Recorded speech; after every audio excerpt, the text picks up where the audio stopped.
तो आज हम स्टार्ट करेंगे संधि का पार्ट सी, जो है विसर्ग संधि। विसर्ग संधि होता क्या है? विसर्ग के बाद स्वर या व्यंजन वर्णों के आने पर विसर्ग में जो ये होता है विसर्ग में जो विकार या परिवर्तन होता है उसे विसर्ग संधि कहते हैं। जैसे मना प्लस रथ है, ये विसर्ग है, ठीक है। इसके बाद व्यंजन आ रहा है रे, तो तभी इसमें जो विसर्ग संधि होगी तो हो जाएगा मनोरथ है, ठीक है। विसर्ग लग के बाद इसका नंबर 1 संधि आती है सत्व संधि। सत्व संधि होती है विसर्जनस्य से। इसका फॉर्मूला है ये, यदि विसर्ग के आगे कोई खर प्रत्याहार जो होता है वर्ण आए तो विसर्ग के स्थान पर श हो जाता है। श, इसके स्थान पर ये श हो जाता है। यदि विसर्ग के बाद च छ आए तो विसर्जनीय स सूत्र से विसर्ग के स्थान पर श होता है और इस श को स्तो ष्टु ना ष्टु सूत्र से श हो जाता है। जैसे कि राम में चलती, ये विसर्ग है, इस सूत्र के बाद जो है इसका श बन जाएगा, श, ठीक। रामस चलती, अब स्तो ष्टु ना ष्टु सूत्र से ये इस श का ये श बन जाएगा, रामस चलती, ठीक है। दूसरा आता है नी चलम, विसर्ग का श बन जाएगा, इस श का स्तोष्टुना सूत्र से श बन जाएगा, निश्चलम। कह प्लस चित, कह का श बन जाएगा प्लस चित, कह स का स्तोष्टुना सूत्र से बन जाएगा श प्लस चित,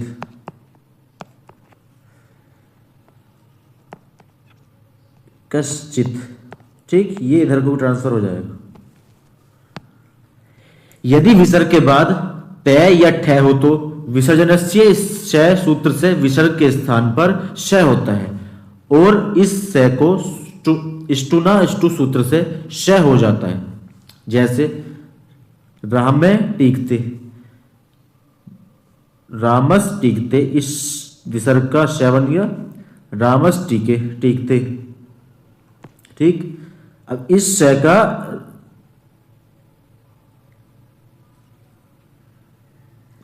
ष्टुना ष्टु सूत्र से ये वाला श बन जाएगा, ठीक है। ये हो जाएगा रामस टीकते, ठीक। धनु प्लस टक्कार, धनुष टक्कार, श विसर्ग का श बन गया, श का ये वाला श बन गया, ठीक। यदि विसर्ग के बाद त व आए तो विसर्जनस्य श सूत्र से विसर्ग के स्थान पर श हो जाता है और वह श जैसा का तैसा रहता है, अर्थात श ही रहता है। हरि प्लस ताता, ये हो जाएगा हरीश ताता, ठीक है। विष्णु प्लस तायते, विष्णु, इसका विसर्ग का श हो गया, विष्णु तायते। नमे प्लस ते, नमस्ते, इसका श हो गया, नमस्ते, ठीक। यदि विसर्ग के बाद क ख आए तो विसर्ग के स्थान पर विसर्ग ही रहता है, अथवा कुछ कुप वो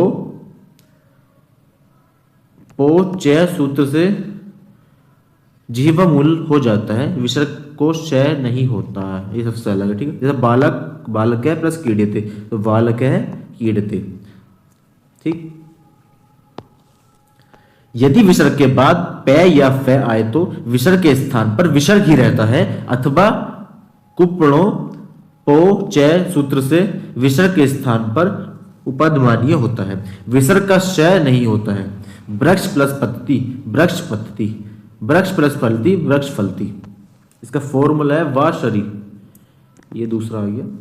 यदि विसर्ग के बाद शर श आए तो वा शारी सूत्र से विसर्ग को विसर्ग ही रहता है, अथवा विसर्ग के स्थान पर श होता है। जैसे हरि प्लस चेते, इस विसर्ग के बाद में श बन गया, श का श आ गया, ठीक है। ये हरीश चेते। नी प्लस संदेहम, तो विसर्ग का श का ये वाला श, हाफ श, निस्संदेहम। दूसरी आती है रुत्व संधि। रस जु सस जुसो रूह। पदांत शकार यानी पद के अंत वाले जो शकार होते हैं और सजुषु के शकार के स्थान पर रू आदेश होता है। रू में ऊ की इत संज्ञा होती है। इत संज्ञा मतलब ये एक संज्ञा होती है, उसमें आप बताएंगे आपको इत संज्ञा होती है, लोप हो जाता है। ठीक है, इत संज्ञा मतलब होता है लोप होना। लोप यानी कि वहां से विलुप्त हो जाता है, दिखता नहीं होता है वाले से। रे शेष बचता है।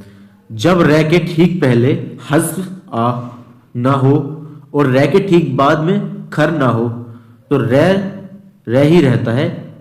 इसे ही रुत्व संधि से कहते हैं। जैसे कि नी प्लस धनम,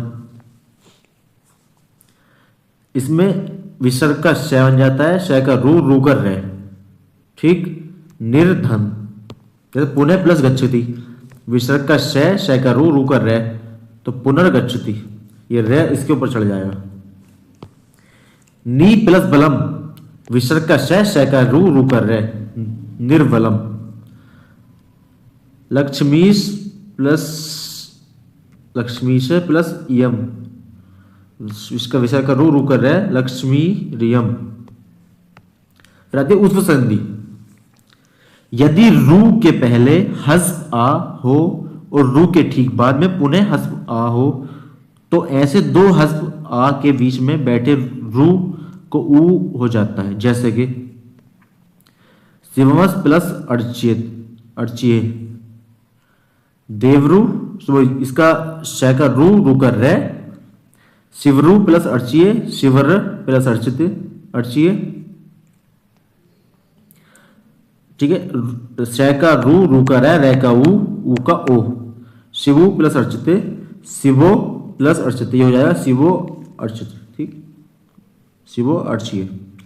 देवस प्लस अपि, तो श का रू कर रहा है, रे का ऊ का ओ। देवो प्लस अपि।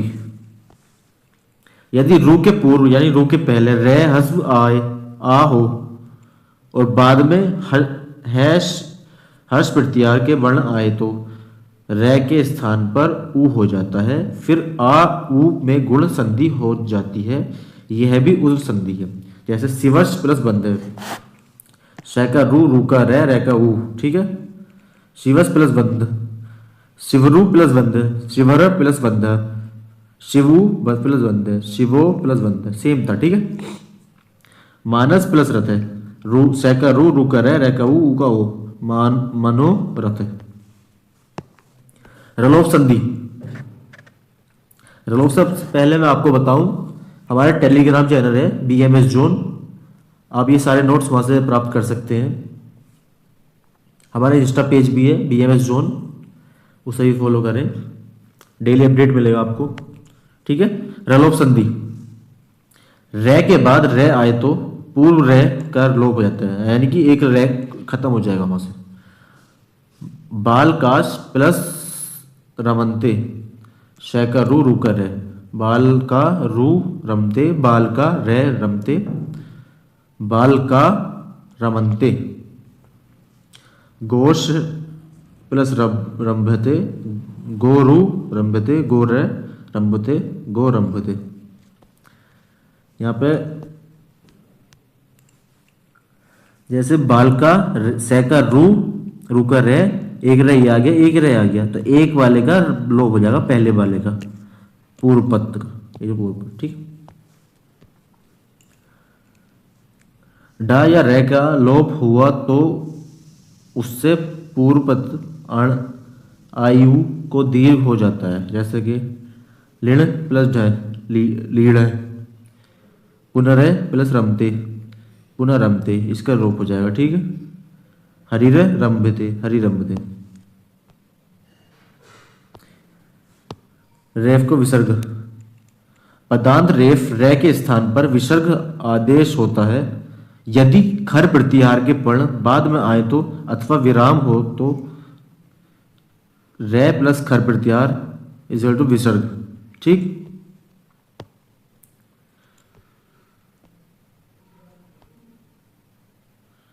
जैसे ये है पुनरे, ये रे आ गया, इसका विसर्ग हो जाएगा। उच्चर इसका विसर्ग हो जाएगा।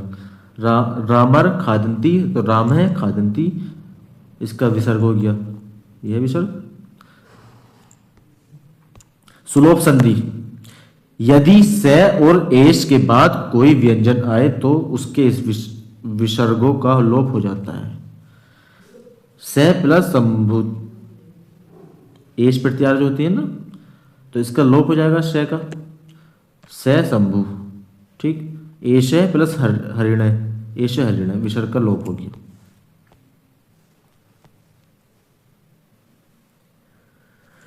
नोट, विसर्ग के पूर्व यदि आकार से भिन्न कोई स्वर हो तो बाद में भी कोई स्वर अथवा कोई संव्यंजन हो तो विसर्ग का र हो जाता है। जैसे आ को छोड़ कोई भी स्वर,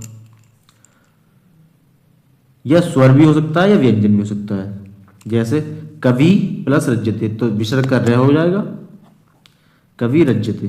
भानु प्लस उदय, उदेति, तो विसर्ग का र हो जाएगा, भानु रुदेति, ठीक।